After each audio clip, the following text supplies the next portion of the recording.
సుప్రసిద్ధ భారతీయ హాకీ క్రీడాకారుడు మేజర్ ధ్యాన్చంద్ జీవితం ఒక ఆదర్శప్రాయమని అంతర్జాతీయ యోగా క్రీడాకారుడు నాగిరెడ్డి సిద్ధారెడ్డి అభిప్రాయపడ్డారు. అక్కన్నపేట మండలం కౌరవెల్లి ఉన్నత పాఠశాలలో డైరెక్టర్ ఆఫ్ స్కూల్స్ జిల్లా విద్యాశాఖ ఆదేశాల మేరకు పాఠశాలలో క్రీడా సంబరాల్లో భాగంగా బుధవారం నిర్వహించిన క్రీడా దినోత్సవ ర్యాలీ కార్యక్రమంలో పాల్గొన్న ఆయన విద్యార్థులను ఉద్దేశించి మాట్లాడారు. మేజర్ ధ్యాన్చంద్ సామాన్యమైన నిరుపేద కుటుంబంలో జన్మించి తాను ఎంచుకున్న క్రీడా రంగంలో అంచెలంచెలుగా ఎదిగి అత్యున్నత స్థాయికి ఎదిగారన్నారు. దేశానికి పథకాలు సాధించిపెట్టి ఎనలేని కీర్తి ప్రతిష్టలు సంపాదించి చరిత్రలో చిరస్థాయిగా నిలిచిపోయారని చెప్పారు. మామూలు సైనికుడిగా ప్రారంభించిన ఆయన జీవితం క్రీడా రంగంలో దేశానికి చేసిన సేవలకు గాను అత్యున్నత పురస్కారంతో పాటు ఆయన పేరు మీద ధ్యాన్చంద్ ఖేల్ రత్న అవార్డు క్రీడా పురస్కారాన్ని ఇచ్చి భారత ప్రభుత్వం ప్రతి ఏటా జాతీయ క్రీడా దినోత్సవం సంబరాలు జరుపుకునేలా చేసింది. ఆయనను స్ఫూర్తిగా తీసుకుని చిన్నారి విద్యార్థులు ఆరోగ్యమే మహాభాగ్యం నానుడి మేరకు క్రీడల్లో పాల్గొని చక్కటి ఆరోగ్యాన్ని పొందే ప్రయత్నం చేయాలని అన్నారు.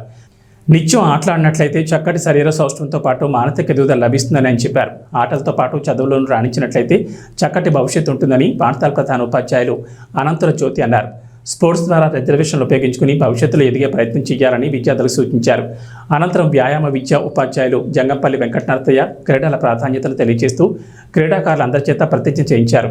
కాగా ఈ కార్యక్రమంలో పాఠశాల ఉపాధ్యాయులు రామన్ బాబు, నోముల చంద్రారెడ్డి, ఆడేపు శ్రీనివాస్, శంకర్ నాయక్, కృష్ణకుమారి, రైసా నజరీన్, రమాదేవి, ఏవిఆర్తో పాటు విద్యార్థులు 150 మందికి పైగా పాల్గొన్నారు. ఆటలను పూర్తిగా తీసుకొని ఐకమత్యమును మరియు స్నేహపూర్వకంగా ఉండగలనని ప్రతిజ్ఞ చేయుచున్నాను. గౌరవ విద్యార్థులమైన మేము సమగ్రతను గౌరవించడానికి